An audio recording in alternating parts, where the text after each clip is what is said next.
Hi hello welcome to 6 TV.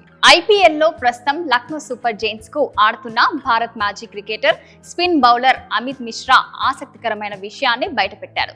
వయసు విషయంలో తాను మోసానికి పాల్పడ్డాడని 2003లో భారత జట్టులోకి అరగ్రేట్రం చేసినప్పుడు తన వయసును ఒక ఏడాది తగ్గించుకొని చూపించానని వెల్లడించారు.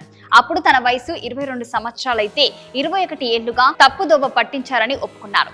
తన కోచ్ సలహా మేరకు ఈ విధంగా వ్యవహరించినట్టు చెప్పాడు. శుభంకర్ మిశ్రా ఫోర్కాస్ట్ లో అమిత్ మిశ్రా ఈ విషయాలను బయటపెట్టాడు.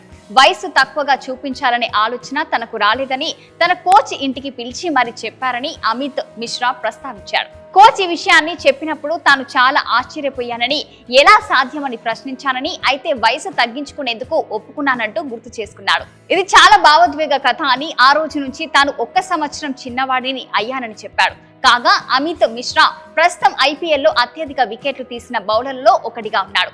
రోహిత్ శర్మతో జరిగిన సంభాషణ ఇదే. కాగా ఐపీఎల్ 2024లో స్టార్ ప్లేయర్ రోహిత్ శర్మ, అమిత్ మిశ్రా మధ్య వయసుకు సంబంధించి సరదా సంభాషణ జరిగింది. ఇందుకు సంబంధించిన వీడియో వైరల్ గా మారిన నేపథ్యాన్ని ప్రశ్నించగా ఫోర్కాస్ట్ లో అమిత్ మిశ్రా స్పందించాడు. నాకు నిజంగా 41 ఏళ్లేనా అంటూ రోహిత్ శర్మ ప్రశ్నించాడు. మేము చెడ్డీలు వేసుకున్నప్పుడు అరగ్రేటం చేశావు, ఇంకా 41 ఏళ్లేనా అని సరదాగా అన్నాడు. మరిన్ని లేటెస్ట్ అప్డేట్స్ కోసం చూస్తూనే ఉండండి 6 టీవీ.